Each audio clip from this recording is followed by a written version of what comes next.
Okay, so what has culminated in a long and tiring election season, I have to say, after it's all said and done, and I think most of us are relieved that it's all said and done, I have to say one thing that stands out to me is just how proud I am to be an American. Make no mistake of it, this election reflected a popular revolt. This is a populist revolt. And in any other nation in the world, it would not have gone like this. There were no bullets fired. There's no rioting.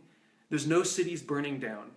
The way that our people express their opinions is they go to the polls and they vote.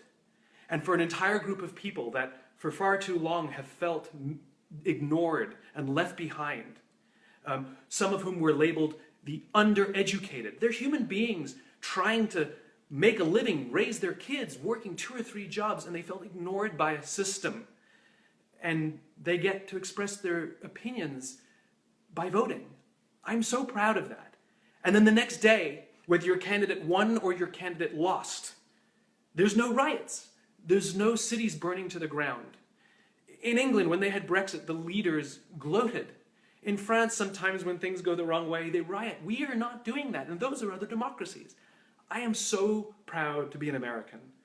Now, we still have to go back, and we still have to take some accountability for this insane election cycle that we had. I believe we get the leaders we deserve. I think they are a mirror reflection of us.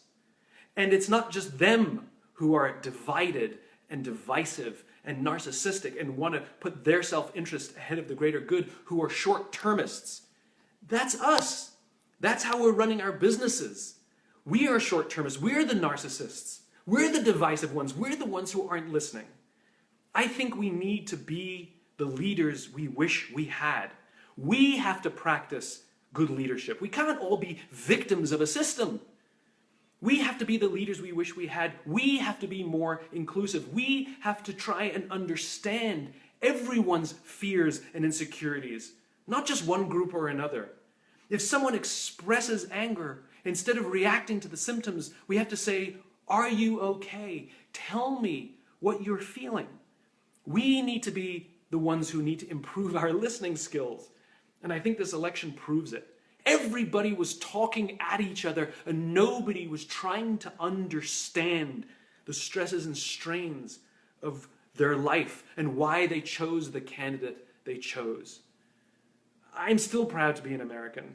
And we have a tradition in America that the winner is gracious and the loser concedes graciously as well. And we've done that. We have a tradition in America that whether your candidate won or your candidate lost, we band together as Americans and we say, "I will support our president until our president gives me a reason not to." Yes, it was an embarrassing election, regardless of who won. And yes, there are things that we are all embarrassed and ashamed of. But that's it. This is the system we have. And this is the president we have.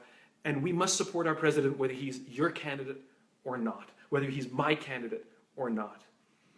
We are American. We are optimists. This is the reason I choose to live in America. I don't want to move to Canada. I came here from another place. I chose to become a citizen. Why? Because I love American optimism. We can withstand everything and we can grow together. Let us prove to our candidates. Let us prove to future candidates what leadership looks like. Let us be the example and stop demanding that they be the sole example. Let us show them how we take care of each other, how we listen, how we're inclusive of those with whom we disagree. It makes for better companies, it makes for better families, it makes for better schools, it makes for better churches, it makes for better communities. I love this country. I love that the system worked. I love that there's no violence in the streets, and we will have a peaceful transfer of power for the 45th time. That's amazing. And I think with your candidate won or your candidate lost, we have to remember that this is our system and it works. So let us stand together. Let us be the leaders we wish we had. Let us work hard ourselves to prove and to make sure that future elections are civilized and open-minded and inclusive and there's listening. That's what I really hope, that the future looks nothing like what we just went through. We're all exhausted.